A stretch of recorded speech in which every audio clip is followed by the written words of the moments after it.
কি ওই যে ব্রাজিলের গোষ্ঠী জায়গা বাইডো তুমি বাগুন বাজা খিলাও না হোম যাইস রে।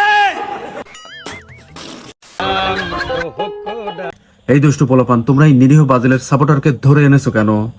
লটর পটর করার জন্য। ওহ ঠিক আছে, তাইলে করো করো, যা ইচ্ছা করো।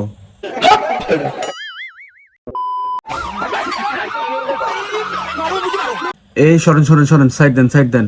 এই পোলাপান, এই সামনে থেকে সরো। কেন? আরে ব্রাজিলের সাপোর্টারকে ধরে এনে লটর বটর করছে, অবস্থা খুব খারাপ, এখন 7 আপ সাপোর্টে আছে, দ্রুত ট্রিটমেন্ট লাগবে। আমি যা বলছি সত্যি কথা বলছি। আমি বিশ্বাস করি না। এই মুখ আমি আর কাউরে দেখাইতাম না। ভাই তোর আর মুখ দেখানোর দরকার নেই, এই কালারের জার্সি পরলে এমনিতেই মুখ দেখানো যায় না। ভাই তোর একটা সৎ পরামর্শ দেয়, তুই মুখ না দেখায় 7 আপের বোতল দেখা, ভালো ব্যবসা হবে, লোকে 2-4টা কিনবে, 2-4 পয়সা ইনকামও হবে। হ্যালো রহমত, এই আমরা কাউ নিয়ে পার হইছি। হ্যাঁ হ্যালো বদনা, তুই বালিশ খেতে আর তোর ছোট ভাইরে নিয়ে এদিকে চলে আয়, এদিকে কোনো মানুষ নেই, আমি পাহারা দিছি, তুই নিরাপদে পালাতে পারবি। আর হ্যাঁ, আসার সময় 7 আপের বোতল নিয়ে আসিস সাথে করে। বিশ্বকাপে হেরে গোপনে 7 আপের বোতল নিয়ে পালানোর পর ব্রাজিলের সাপোর্টাররা গরুর ছদ্মবেশ ধরেছে। মানে এই যে দেখেন।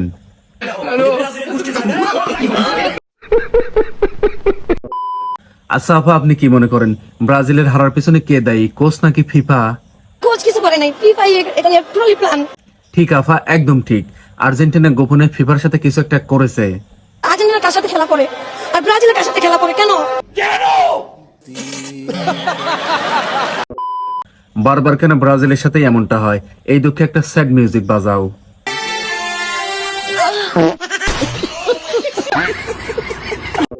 নেইমার কাছে শুরুতে কেন নামাই নাই? ওকে সুস্থ হয় না।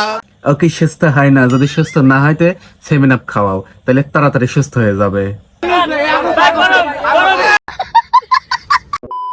দর্শক, এবারে আমরা চলে যাব বাংলাদেশের মধ্যে ওয়ান অ্যান্ড অনলি ব্রাজিলের হাফ লেডের সাপোর্টার অথক্য ব্রাজিলের হাফ টাইমের সাপোর্টারের কাছে। আচ্ছা হাফ ভাই, আপনাদের ব্রাজিল তো হারার পরে গাট্টি বস্কা নিয়ে বাড়ির পথ ধরেছে, এখন আর্জেন্টিনা নিয়ে আপনার মতামত কি? আটা বলকে আউ আউ কত আপনার বাড়িতে যাবে।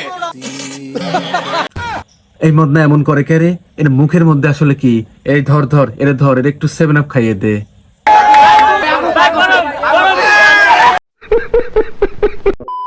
ব্রাজিল সাপোর্টারদের পেলে এখন সবাই এভাবেই মজা নিচ্ছে।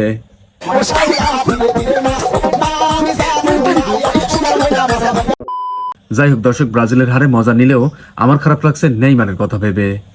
মেসি রোনালদোর মতো সেও একটা ফুটবলের নক্ষত্র, ইনজুরি নিয়ে বেঞ্চে বসে বসেই কেটে গেল তার আরেকটি স্বপ্নের যাত্রা। হয়তো এই বিশ্বকাপে আমরা মেসি রোনালদোকেও কালের গর্ভে হারিয়ে ফেলবো, আর কখনো রাত জেগে দেখা হবে না প্রিয় তারকার খেলা। দর্শক, আজ এ পর্যন্তই। ভালো লাগলে লাইক দিবেন এবং সাবস্ক্রাইব করে অবশ্যই পাশে থাকবেন, যেন যে কোনো ভাইরাল পেশাল উইদাউট ক্যাসাল আপনার কাছে পৌঁছে যায় সবার আগে। আর হ্যাঁ দর্শক, সময় কিন্তু ঠিকই চলে যাবে, আর একদিন আমরাও। সো ভালো কাজের আদেশ দিন এবং খারাপ কাজে নিষেধ করুন। আল্লাহ হাফেজ।